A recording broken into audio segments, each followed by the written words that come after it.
የምናፍቃችሁና የምወዳችሁ አክሊልና ክብሬ መመኪዎችና ነቁሌዎች ቀዳማውያን መነኮሳትና መነኮሳት እንዲሁም ካህናት፣ ዲያቆናት፣ ሽማግሌዎች፣ አባቶች፣ ባልቴቶች፣ እናቶች፣ አረጋውያን፣ ጎልማሳዎችና ወጣቶች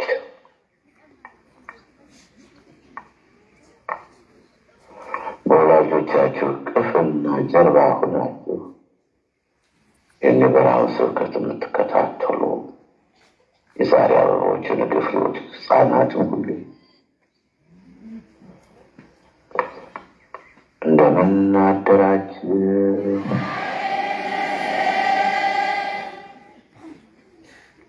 እንደምን ቆያችሁ? እንደምን አላችሁ? ቶሎ ባህሪ ምስጋና የባህሪ የሆነ ጌታ በሁላችንም አንደበት ስሙ የተመሰገነ ይሁን።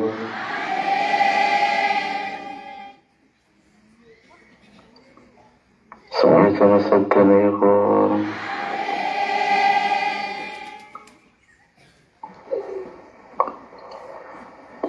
አሁን መጀመሪያ መዝሙር እንዘምራለን። በተለመደው መሰረት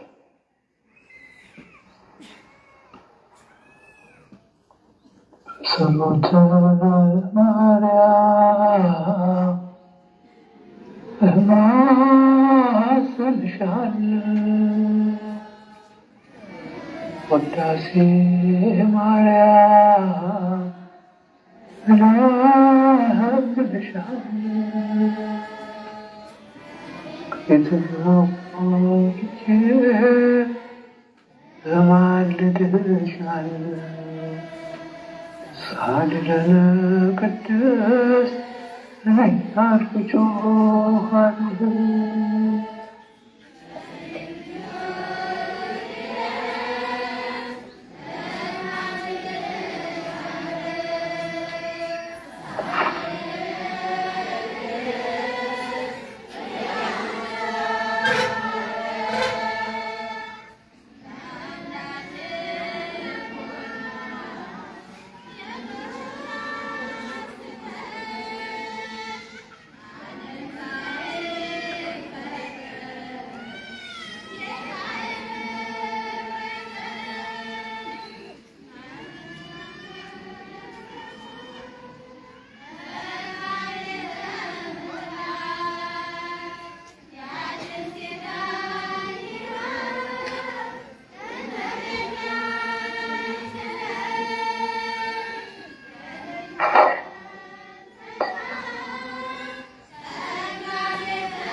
የሚያስደነግጠኝ የሚያስፈራኝ ማነው?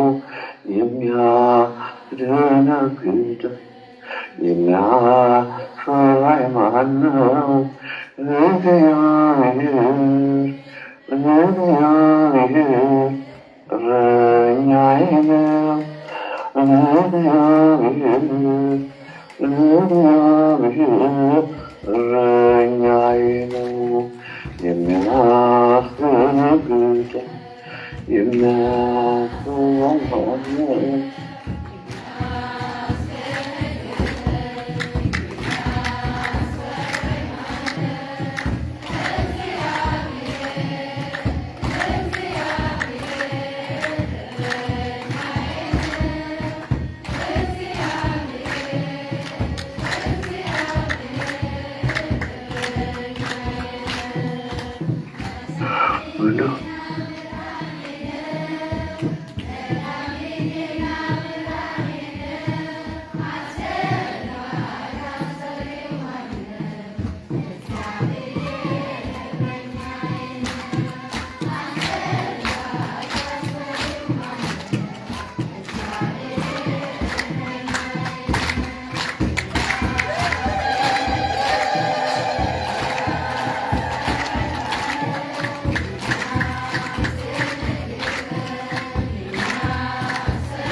ይሰማል።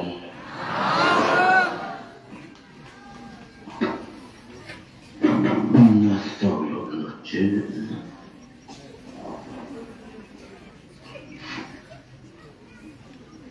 የምንማማርበት ኃይለ ቃል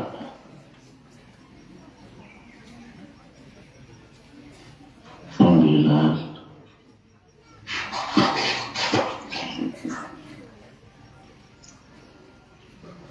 ፍርድ መጣ።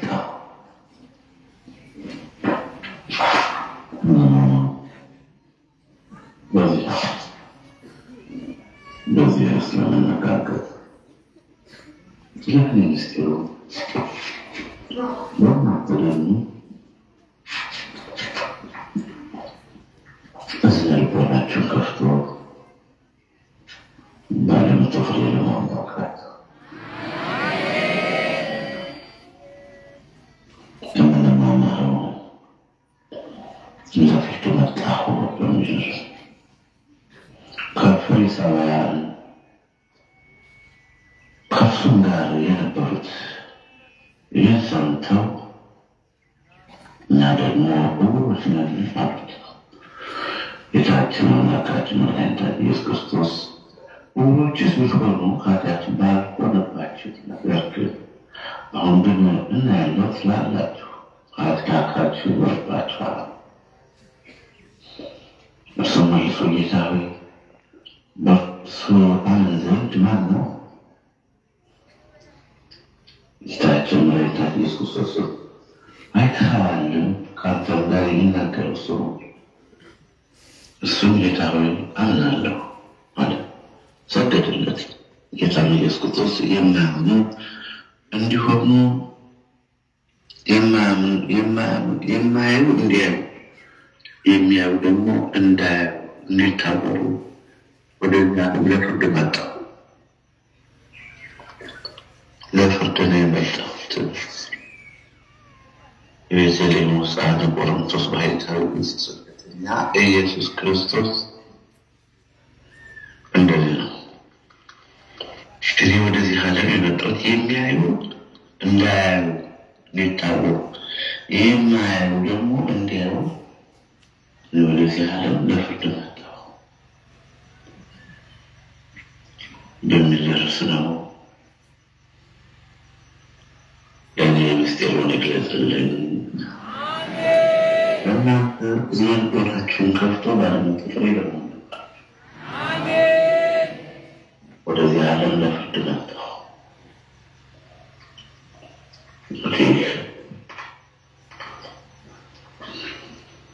ወንጌላዩ ነው የሚጻፈው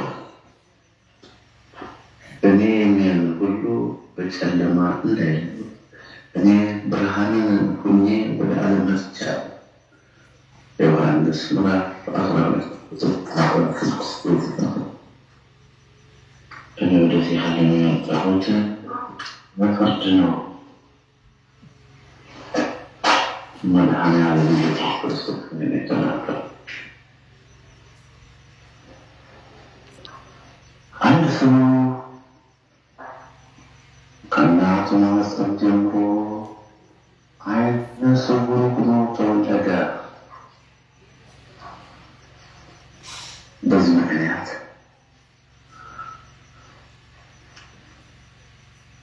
ደቀ መዛሙርቱ ወደ ጌታ ቀረቡ ብለው ጌታ ሆይ ይህ ሰው ዓይነ ስውር ሆኖ ተወልዷል። ወላጆቹ ኃጢአት ነው ወይስ በእሱ ኃጢአት? አሁን በኃጢአት ምክንያት ዓይነ ስውር ሆኖ መወለድ ሌላው ጻድቅ ነው ማለት ነው። የዚያ ሰው ወላጆች ወይም ያ ሰው ብቻ ነው ወይስ ኃጢአት የሰራ በዚህ የበደለ ግፍ የፈጸመ ምድርን በደል ያረከሰ የዚህ ሰው ወላጆች ብቻ ናቸው ወይም የሰው ብቻ ነው? ይህ ጥያቄ የሚገርም ጥያቄ ነው። በማን ኃጢአት ነው ዓይነ ስውር የሆነው? ማን ነው ይህን ግፍ የፈጸመው? ኃጢአት ሰው ጌታ ደቀ መዛሙርት የጠየቁት ይህን ነው። ጌታችን አምላካችን በጌታችን ኢየሱስ ክርስቶስ ደግሞ መልሶላቸዋል። ዝም አላለም። እንዲህ ሲል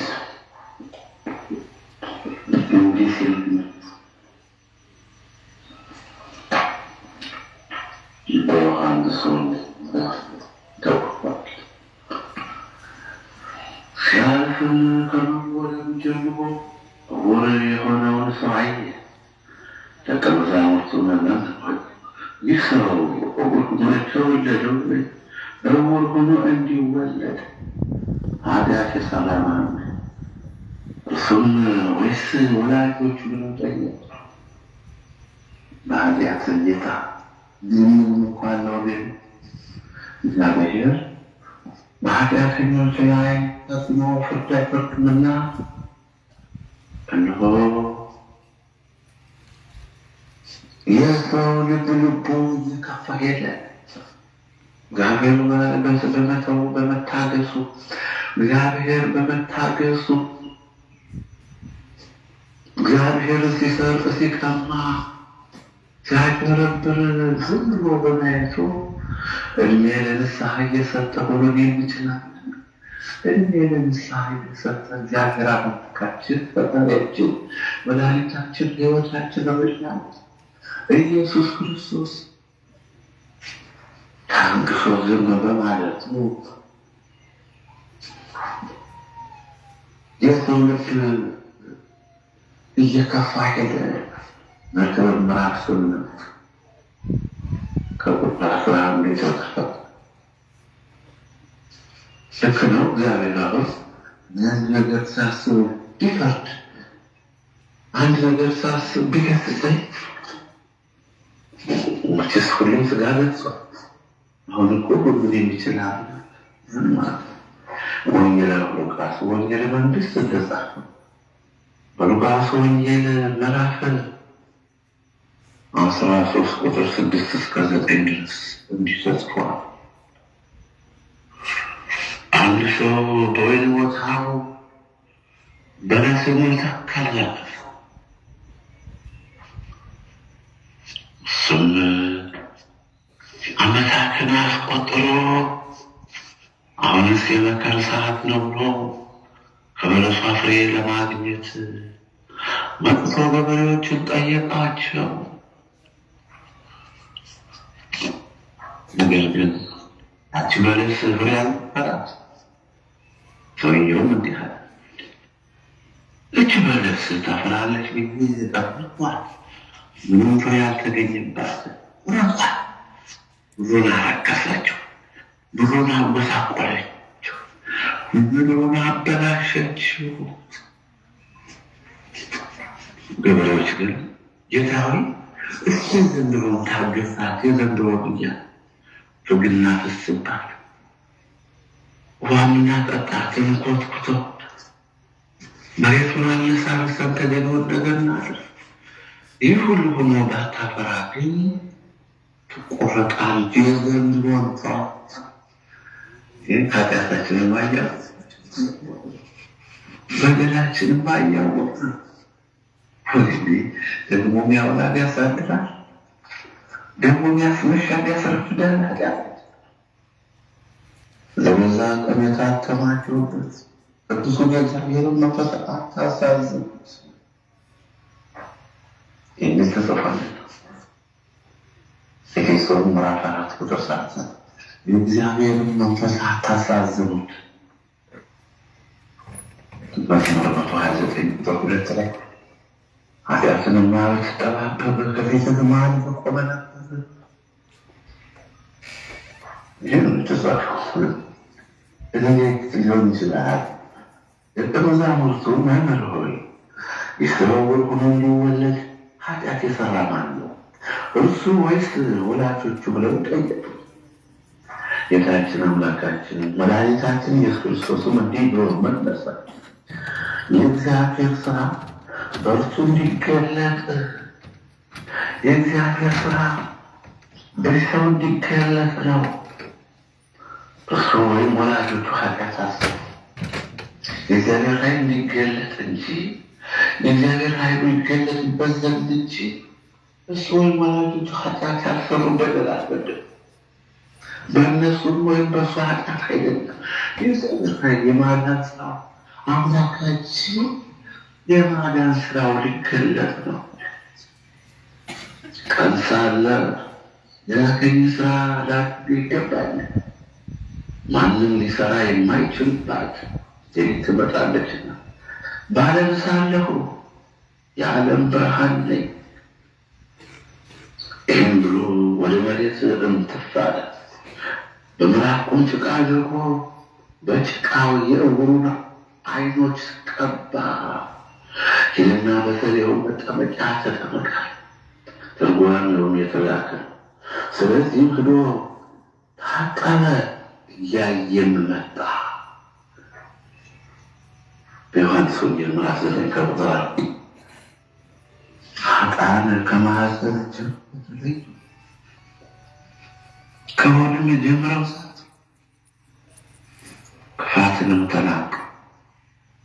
መዝሙር 57 ከቁጥር 2 የተጻፈ። በእርግጥ ኃጥአን ዝምሩ ተለዩ። ኤሳውን ጠላሁ ያዕቆብን ወደድሁ ተብሎም ተጽፏል። ሚክያስን ምዕራፍ 1 ቁጥር 2 ላይ፣ ዘፍጥረት ምዕራፍ 25 ከቁጥር 23 ላይ ታላቁ ለታናሹ ጌዛ ኤሳውን ጠላሁ ያዕቆብን ወደድሁ የሚል ቃል አለበት። እንግዲህ የልጅ ከእናቱ ማኅፀን ጀምሮ ኃጢአት መስራቱ አይደለም። ወላጆችም ኃጢአት አለባቸው። የተለየ ስራ የሰሩት እግዚአብሔር በሙሉ የሚሰራው ነገር የለም። ኤልሳቤጥም እንጂ እመቤታችን ድንግል ማርያም ሰላም ፈሪው የራማው ቅዱስ ገብርኤል ትጸንሻለሽ፣ ወንድ ልጅም ትወልጃለሽ፣ ስሙንም ኢየሱስ ትዪዋለሽ፣ ብዙዎችን ከኃጢአታቸው ያድናቸው ብሎ በስድስተኛው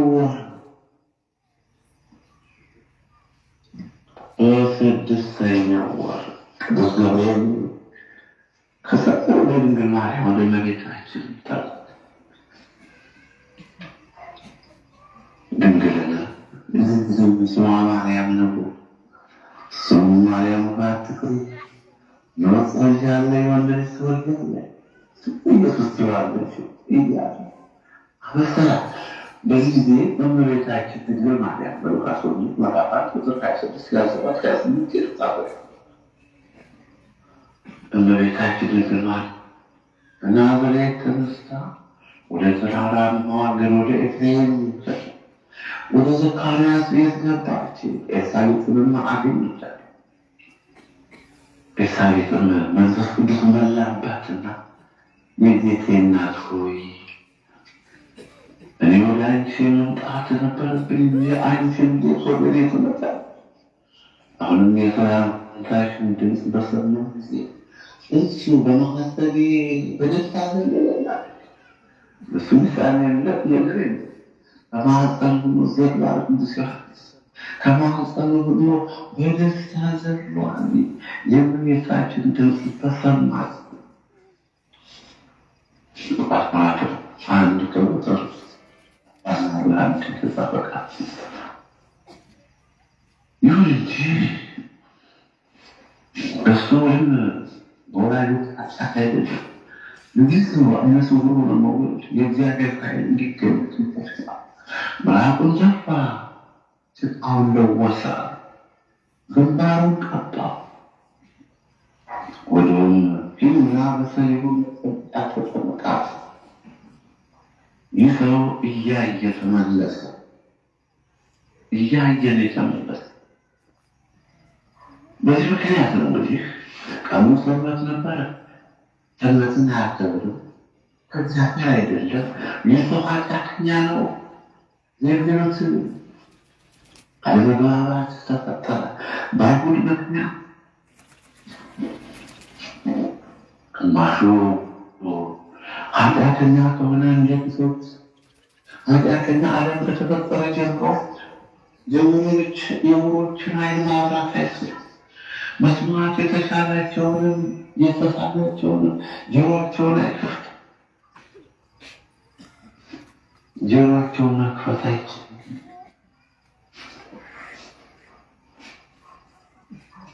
ይህ ነው ወገኖች፣ ዓለም ከተፈጠረ ጀምሮ ኃጢአተኛ ሙታንን አያነሳም፣ ዕውራንን አያበራም፣ በሽተኞችን አይፈውስም። ኃጢአተኛ ነው ማፍረስ ነው። የተሰራውን ማፍረስ፣ የተካረውን መዳን፣ ከንከን መተላለፍ፣ በደልን መፈጸም፣ ሰውን ማሳዘን፣ እግዚአብሔርን ማስቀየም ኃጢአተኛ ኃጢአተኛ መጉዳት። ስለዚህ ነው ልዩነት ተፈጠረ ባይሆን የሰው ጻድቅ ነው።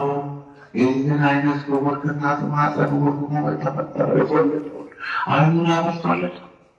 ይህ ደግሞ ግን ብለው በፍጹም አይደለም ሰውነት ይችለዋል።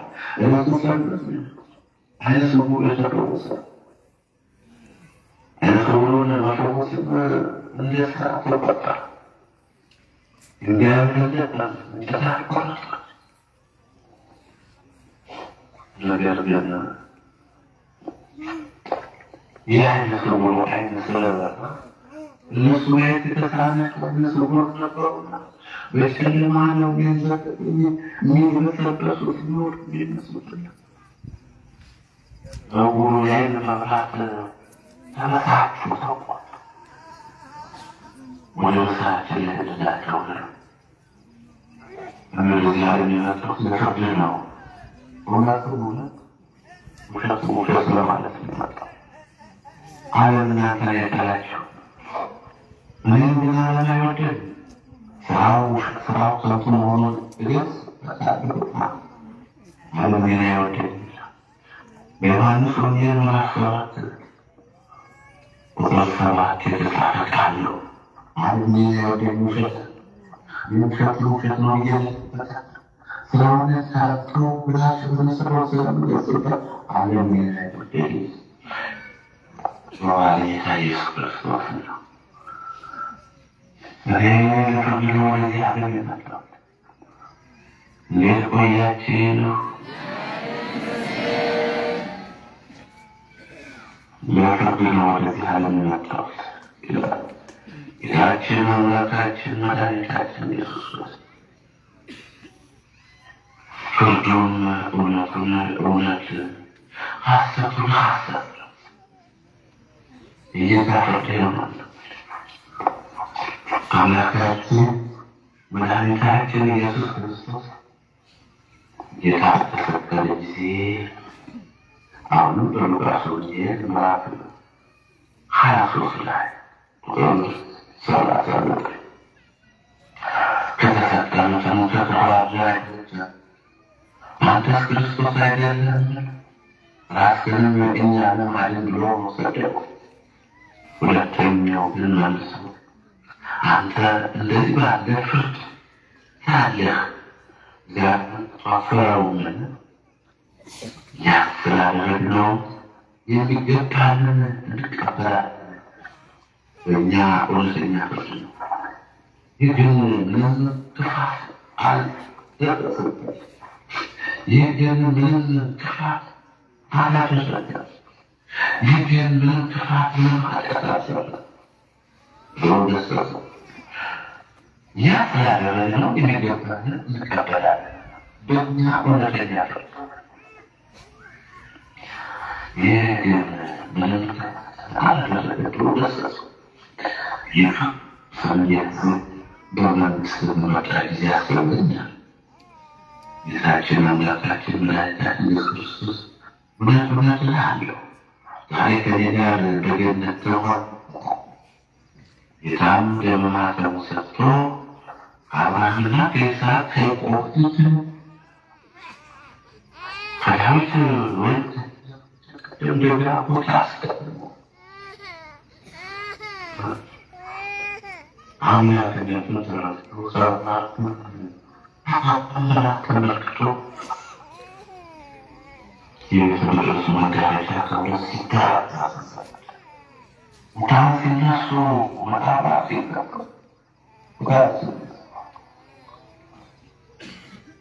ፀሐይ ስትጨልም ጨረቃ ሲያልፉ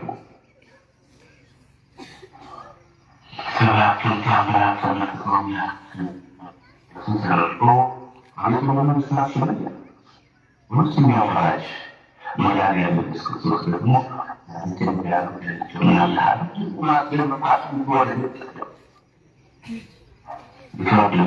ማለት ነው።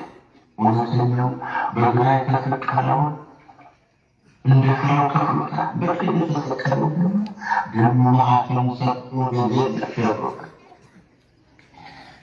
እኔ ወደዚህ ዓለም የመጣሁት ለፍርድ ነው። የምንማማረው በዚህ ነው ወገኖች። ጌታችን አምላካችን መድኃኒታችን ኢየሱስ ክርስቶስ ወደዚህ ዓለም የመጣው ለፍርድ ነው። እውነቱ ነው፣ ውሸት ነው ውሸት ለማለት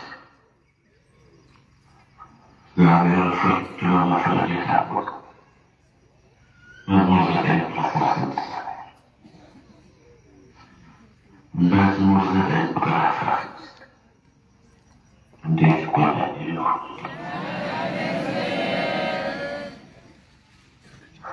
በዚህ የሚያምን ሁሉ በጨለማ እንዳይኖር እኔ ብርሃን ሆኜ ወደ ዓለም መጥቻለሁ። ዮሐንስ ምዕራፍ 12:46 ላይ ብርሃን የአማን መድኃኒዓለም ኢየሱስ ክርስቶስ ፀሐይ፣ ተራራ ማለት ተራራ፣ ጨለማ፣ ደመና ሁሉም አይጋርድ የሀገር ርቀት የማይሸፍነው ብርሃኑን የማይቀይር እኔ ወደዚህ ዓለም መጥቻለሁ። ደግሞ ኢየሱስ እኔ የዓለም ብርሃን የሚከተለኝ የሕይወት ብርሃን ይሆንለታል እንጂ በጨለማ አይመላለስም ብሎ ተናገራቸው። ዮሐንስ ምዕራፍ 8:12 የተጻፈ ቃል ይህ የበረሃ ፍጥረት ነው። ወንድሙን የሚጠላ ግን በጨለማ አለ። በጨለማ የሚመላለስ የሚሄድበትን አያውቅም። ጨለማው ዓይኑን አሳውሮታል። አንደኛ ዮሐንስ ምዕራፍ 2:11 የተጻፈ ቃል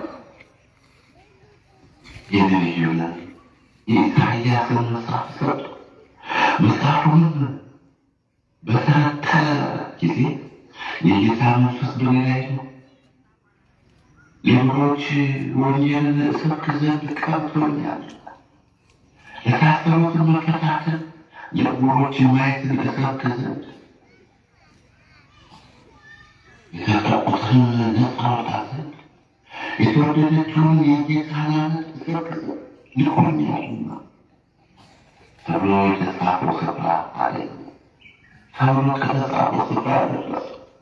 ሉቃስ ምዕራፍ 4:17-19 ይህ ወገኖቼ የበረሃ ስብከት ነው።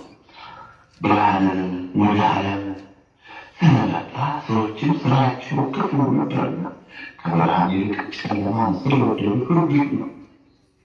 ዮሐንስ ምዕራፍ 14 የጌታ ፍርድ ነው። ወደዚህ ዓለም የመጣሁት ለፍርድ ነው። ለመቅረብ ነው ይላል አምላካችን ኢየሱስ ክርስቶስ። እውነቱን እውነት፣ ውሸቱን ውሸት ለማለት ወደዚህ ዓለም የመጣሁት እናስተውል። ብቻን አስተውል፣ ብቻን ማስተዋል መልካም ነው። እናስተውል። በማቴዎስ ወንጌል ማቴዎስ ወንጌል ማቴዎስ ምዕራፍ 20 ከቁጥር 40 ጀምሮ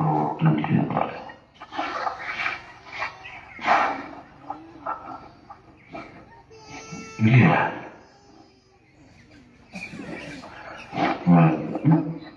የወይን አትክልት ጌታ በቃ ጊዜ በእነዚህ ገበሬዎች ምን ያደርግባቸዋል? እነሱ ክፉዎችን በክፉ ያጠፋቸዋል። የወይኑን አትክልት ፍሬውን በየጊዜው ለሚያስረክቡ ለሌሎች ገበሬዎች ይሰጣል።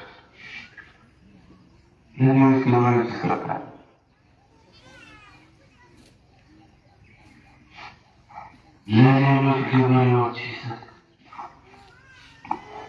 ጌታችን አምላካችን መድኃኒታችን ኢየሱስ ክርስቶስ እንዲህ አላቸው፣ ግንበኞች የናቁት ድንጋይ እርሱ የማዕዘን ራስ ሆነ። ይህም ከጌታ ዘንድ ሆነ፣ ለዓይኖቻችንም ድንቅ ነው የሚለውን ጠቅሶ በመጽሐፍ አላነበባችሁምን? አላነበባችሁምን?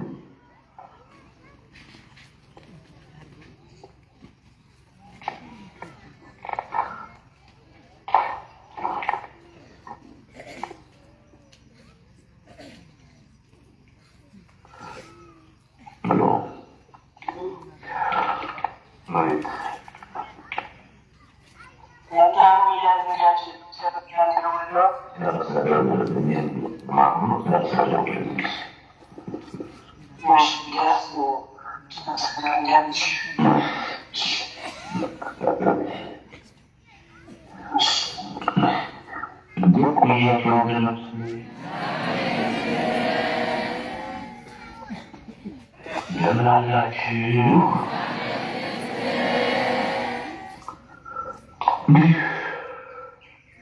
ለፍርድ ወደዚህ ዓለም መጣሁ።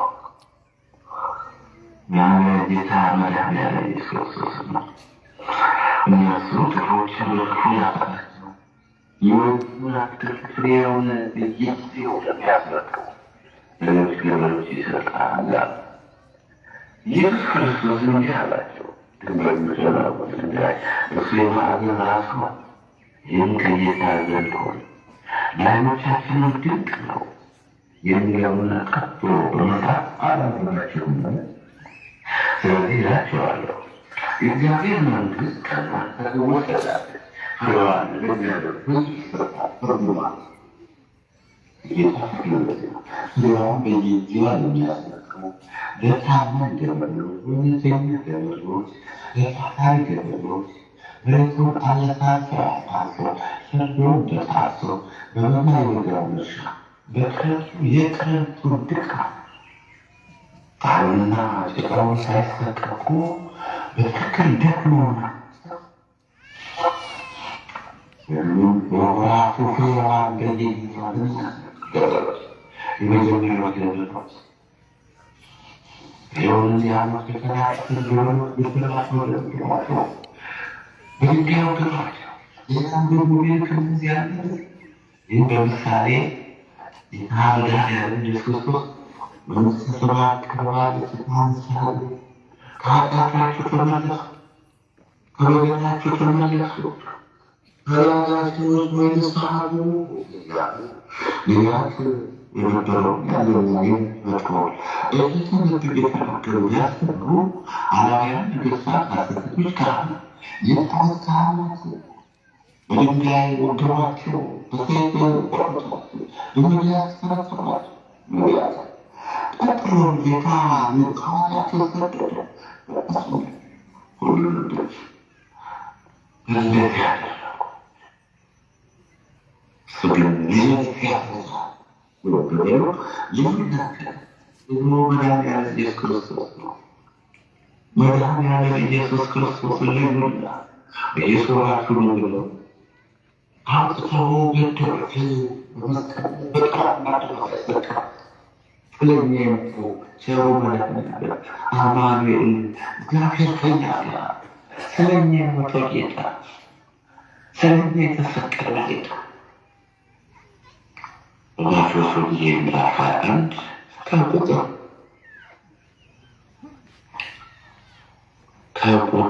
33 ሌላ ምሳሌ ሰሙ። የወይን አትክልት የተከለ ባለቤት ሰው ነበር። ቅጥሩን ቀጠረለት፣ መጥመቂያውንም አሰራለት፣ ግንብም ሠራና ለገበሬዎች አከራይቶ ወደ ሌላ አገር ሄደ። የሚያፈራበትም ጊዜ ሲቀር ፍሬውን ሊቀበሉ አገልጋዮቹን ወደ ገበሬዎች ላከ። ገበሬዎችም አገልጋዮችን ይዘው አንዱን ደበደቡት፣ ሌላውንም ገደሉት፣ ሌሎችን በድንጋይ ወገሩት። ደግሞ ከፊተኞች የሚበዙ ሌሎችን አገልጋዮች እንዲሁም አደረጉባቸው። በኋላ ግን ሊያንስ ያፈርሳል ብሎ ልጁን ላከባቸው። ገበሬዎች ግን ልጁን ባዩ ጊዜ እርስ በርሳቸው ወራሹ ይህ ነው፣ ኑ እንግደለውና ርስቱን እናገኝ ተባባሉ። ይዘውም ከወይኑ አትክልት አወጡና ገደሉ። እንግዲህ የወይኑ አትክልት ጌታ በሚመጣ ጊዜ እነዚህ ገበሬዎች ምን ያደርግባቸዋል? ምንድን ነው የሚያደርግባቸው? ምንድን ነው የሚያደርግባቸው?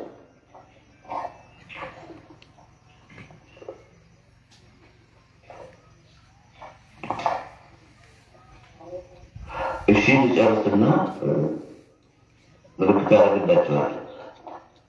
እሺ ወገኖች፣ አሁንም መድኃኒዓለም ምሳሌ የደወሉ በአጭሩ ትምህርታችን እናጠቃልላለን። ይዘው ከወይኑ አትክልት አውጡና ገደሉት። ከእንግዲህ የወይኑ አትክልት ጌታ በሚመጣ በነዛ ነገሮች የሚያደርግባቸዋል። እነርሱም ክፉዎችን በክፉ ያጠፋል። የወይኑ አትክልት ፍሬዋን በጊዜ ወደሚያሰጡ ለሌሎች ገበሬዎች ይሰጣል።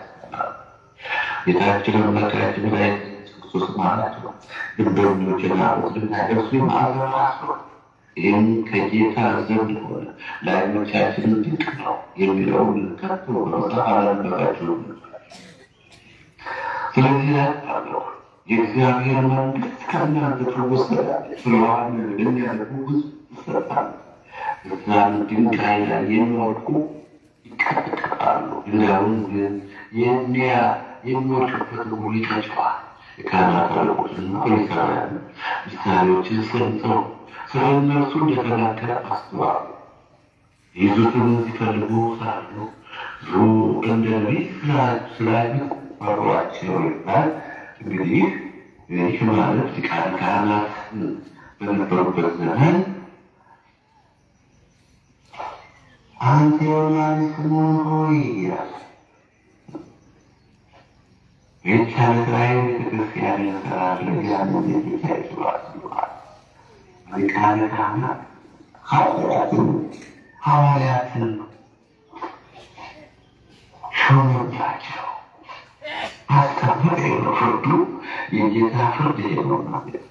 ፍሬዋን በየጊዜዋ ለማስረቅ ሕይወታቸውን መስዋዕት አድርገው ከመነሳት ከተነሳዩ ብንታሳይ ውጭ ብሎ የሚያርጉበትና የሚመገቡበት ጊዜ ነው።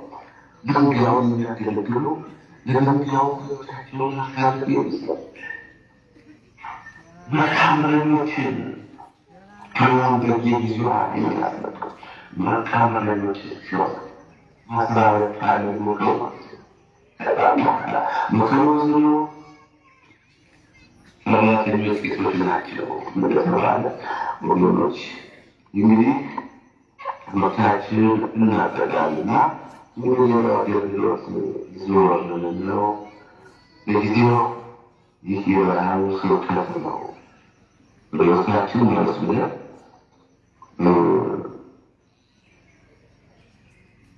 የሚያዩ እንዳያዩ፣ የማያዩ እንዲያዩ፣ የማያዩ እንዲያዩ፣ የሚያዩ ደግሞ እንዲታወሩ እኔ ወደዚህ ዓለም ልፈርድ መጣሁ። ጌታ ልፈርድ መጣሁ። የሚያዩ የተባሉት ሐዋርያት ናቸው። የማያዩ ሊቃነ ካህናት፣ የማያዩ ታምኑ ታወሩ፣ የሚያዩት ግን ዳዊት፣ የማያዩ ዝንበሮች ያልተማሩት ያልተማሩትን ከተለያየ ብራዘር አመጣቸው። ከቀራጭነት ከአሳማሪነት ወንድሞች መመረቃቸውን ተመለከቱ። እንደሰው ጥበበኞች የሆኑ ብዙዎች፣ ኃያላን የሆኑ ብዙዎች፣ ባላባት የሆኑ ብዙዎች አሰበሰቡ። እግዚአብሔርን ጥበበኞች ይመስል ያለን ነገር ያለን ያለን በጣም ነገር ነበር። ግን መከራ ለእግዚአብሔር ይመጣል በማለት አንደኛ ቆሮንቶስ ምዕራፍ 1:26 ይመጣል። ሐዋርያት እንደዚህ ነው ተከተለኝ ይላል። የፕላን የነበረውና ተከተለኝ አስከተለው መሰለው። ተረኛ ነው። ሐሞትና ሚስራኤል ይታለቃላል። መንጋጋቸው ያንገጫገጡ ከፍራቸው ይነሱ ነበር። ከኃጢአተኛ ጋር ይኖራሉ። በሽተኞች እንጂ ጤነኞች ባለመድኃኒት አይፈልጉም። ኃጢአትን በመናፍስ ተቀልጠሃለፈው ታታለ ስራቸው ይዛቤላቸው ነበር። እንግዲህ ወደዚህ ዓለም የመጣው ለፍት ነው። ጌታችን አምላካችን መድኃኒታችን ኢየሱስ ክርስቶስ እውነተኛዎችን ለመፍለጥ በቤተ መቅደስ በምኩራቡ ዙሪያ ፍርድ እያጋደሉ ማለሰቡት የወደን ፍርድ እያገለጥ አለማለታቸው መቅደሱን በፍርሃቱ አናገገራቸው እና ግብዞች ባሮችና ፈሪሳውያን ስለዚህ ታጣላችሁ ግመሎችን ግመሎች መካላችሁ ላቸው እነሱ ተማርነቶቻቸው ተቀብላችሁ ማርያም ያታስሉ ይላል የውቃት የማይሆን ቁጭ ተቀብላችሁ ካትሩካ ካትሩኩልታል በማቶስ ምራራሱ ፕሮግራማሱ በውቃቱ እንዲህ ምራራስናን ዛንሳበት እንዲህ እያለ ወቅታቸው ነበሩ። አሁን ቢሆን የቁም ተለች ካልወጡ የተጣሉትን የትራንሽ ካልወጣ ይኸው እንዲጠብቀን ወገኖች ቅዱሱ ባለሮዳኖስ ወደ ምስገው የምትገኝ አራቱ ማዕዘን የመጣቸው ቃል እዚች ጌታት ማታን ቃለሙ ነው ታመኑ በታማኝነታት ኖረታቸው ይለመልማል። በረሃብ ጊዜ ትጠጣላችሁ፣ በመከራ ጊዜ እግዚአብሔር ይሰውራችኋል። ከሁለቱ ያገኛችሁ አንተ ሰውን መጠውቅ አለበት ከአንተ ጋር እግዚአብሔር ከኢየሱስ ጋር ነበር። እግዚአብሔር ከያዕቆብ ጋር ነበር። እግዚአብሔር ከአብርሃም ከይስሐቅ ጋር ነበር። እግዚአብሔር ከሙሴ ጋር ነበር። እግዚአብሔር ከዳዊት ጋር ነበር። አማኑኤል ማለት እግዚአብሔር ከእኛ ጋር የሞተባል ለወንድም ከሚዘንካተታ የሚለማለ ይወዳል ስሙስም አማኑኤል ይለዋል። አማኑኤል ማለት እግዚአብሔር ከእኛ ጋር ይታያል። በአስራት ቁጥራታ በሉቃስ ወንጌል ምዕራፍ በማቴዎስ ወንጌል ምዕራፍ 22 ላይ አማኑኤል ማለት እግዚአብሔር ከእኛ ጋር ማለት ነው። በረሃብ ጊዜ ጠባችሁ፣ በመከራ ጊዜ ተደስታችሁ ትኖራላችሁ። እግዚአብሔር ጋር ከእግዚአብሔር ጋር ከማይሆኑ ሕግና ሕገኞች ወጣቶች በቅርብ በገጠር ያላችሁ ሕፃናት የስነው ትምህርት ይህን አይዟል ለማመካት ተመከረ መምህር ያስተምራል እንደሰጥ እናንተ ግን እየተማራችሁ ነው። እውነትና ውሸቱ ብርሃንና ጨለማ እየተያችሁ ወደኛ ናችሁና እኛም የመከር የለም። በዘመናችን ታምረ ማርያም ጊዜ የተነበረ ነበር። ሰው ይሰናበት የእኛ ዘመን እንዲህ ነበር። አሁን ግን እንዲህ አይነት እድል ገጥማችኋል። በእድላችሁ ተጠቀሙ። በቅድም በዛም ያላችሁ ቅድሚያ ወንጌልና ማታለልና ማክበር ዘንድታፈር ጥቅም ነው። መከባበር ነው።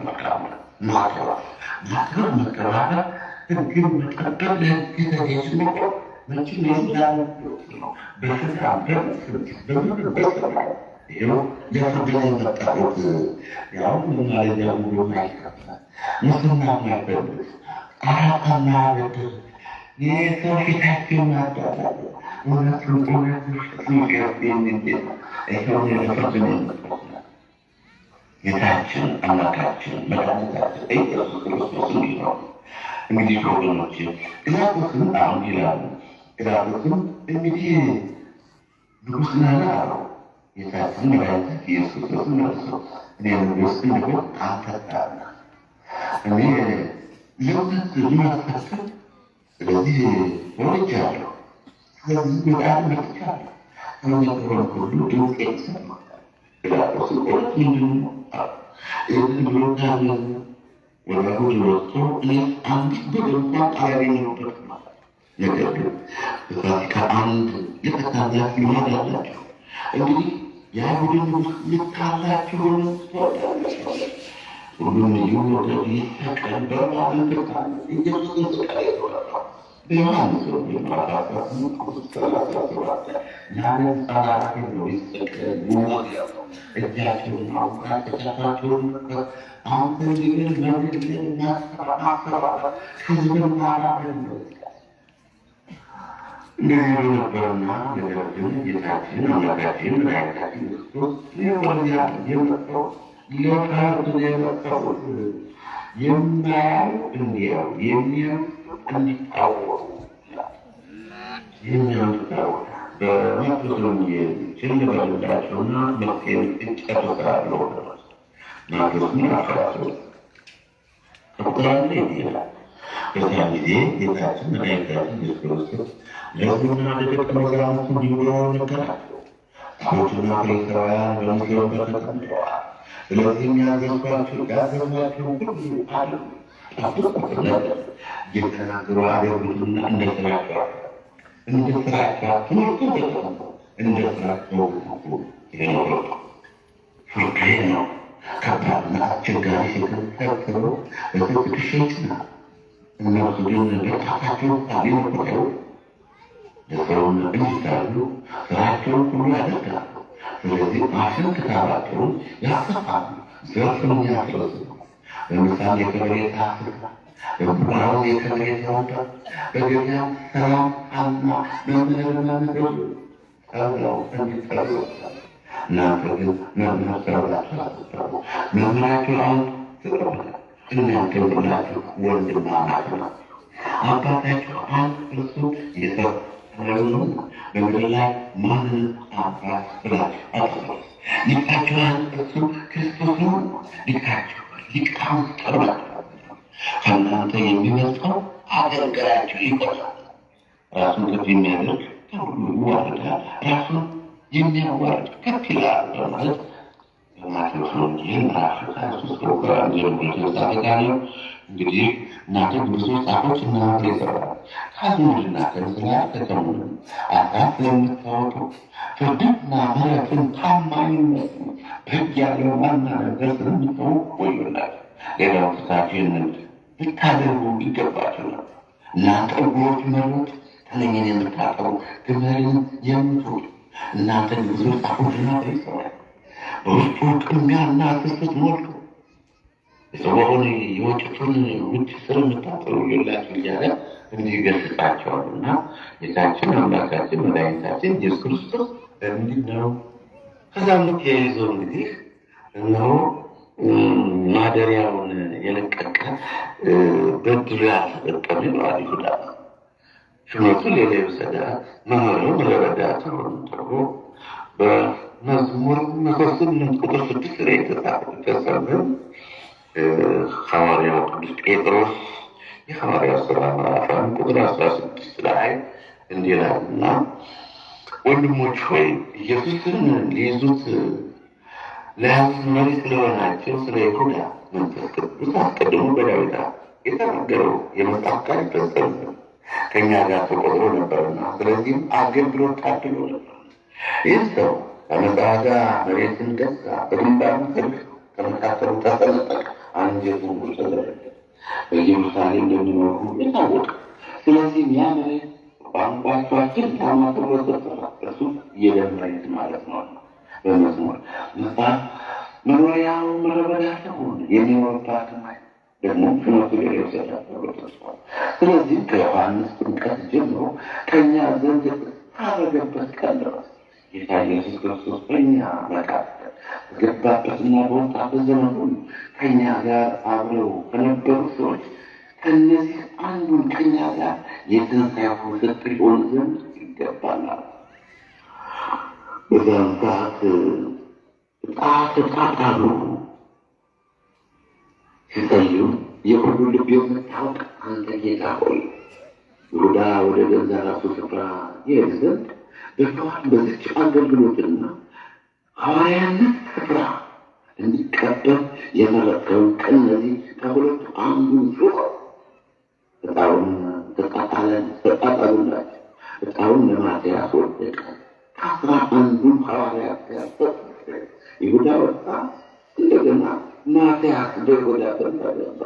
ጌታም ያለውን እኔ ለፍርድ ነው ወደዚህ ዓለም የመጣሁ ፍሬዋን በየጊዜው ለሚያስረክቡ ለታታሪ ለጠንካራ ገበሬዎች በስራቸው ድካምና ዝለት የሌለባቸው ለመንገዱ የሚራሩ በመንገዱ የማይቸኩሉ ከመንገዱ ጥቅምና ረብ የሚያደርጉ ለእነሱ ፍሬዋን በየጊዜዋ የሚያስረክቡ እንደተባለ በማቴዎስ ወንጌል ምዕራፍ 21 ቁጥር 14 ላይ ወይም ያስተማረን የመከረን የገሰጸን አምላክ የተመሰገነ ይሁን።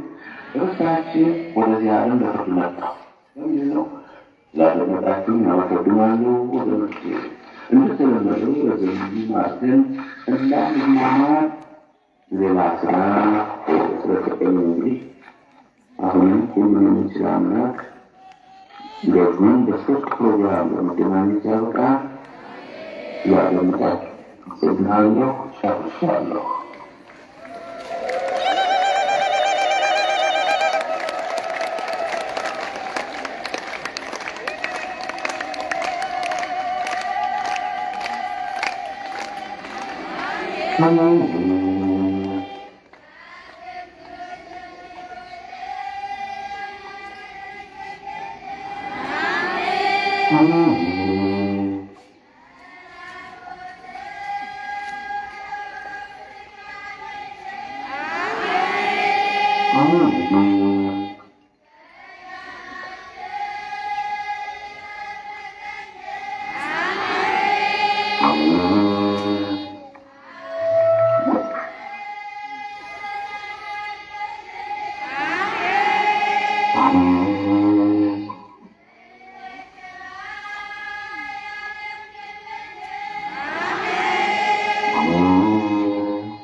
ሰላም ያደረገ ሰላም ያለን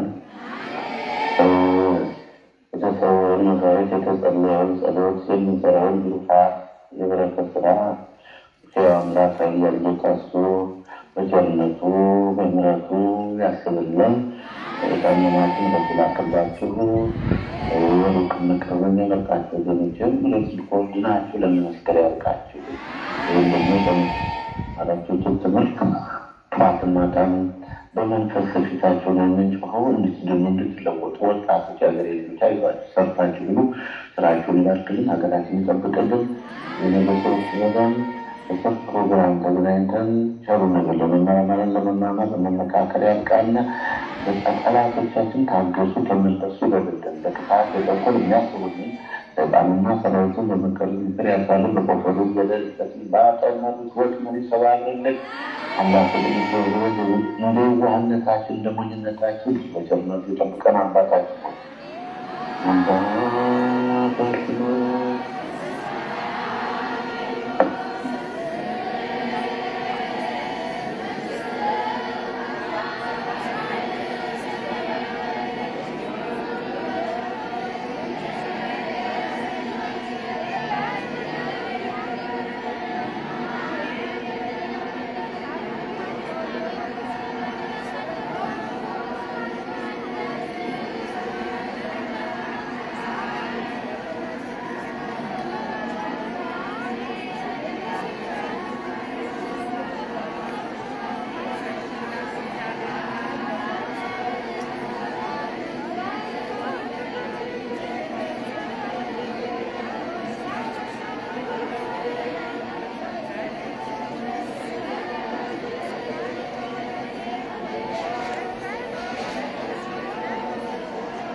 ጌታችን መድኃኒታችን ኢየሱስ ክርስቶስ የካህናት አለቃን ሐዋርያትን ስልጣን የሰጠ አባቶች፣ ካህናት፣ ወንድሞች፣ ዲያቆናት፣ ወንዶችም ሴቶችም ከዚህ የተሰበሰባችሁ ከኃጢአት ማሰሪያ የተፈታችሁ ነፃ የወጣችሁ ሁኑ።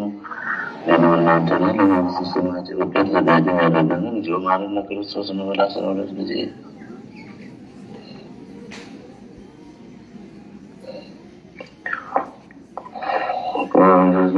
ማረነ ክርስቶስ እንበል 12 ጊዜ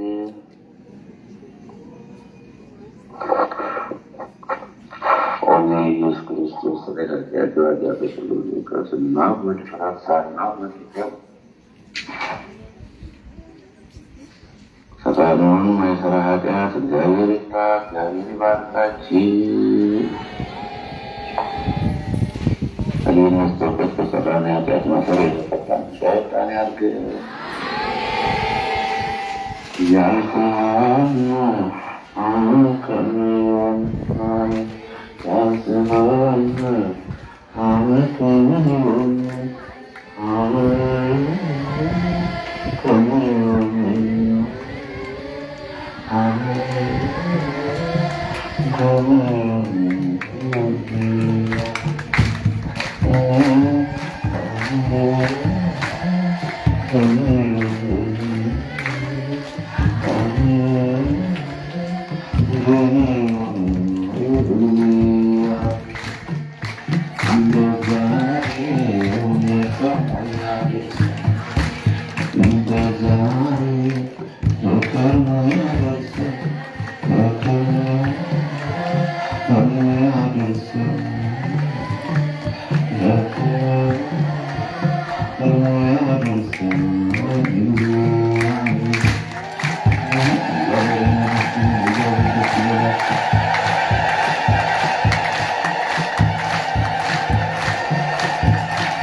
ይባርካችሁ፣ ለበረከት ሁኑ። በሉ በየማረፊያ ቦታችሁ በፍቅር ጽኑ፣ ታማኝ ሁኑ።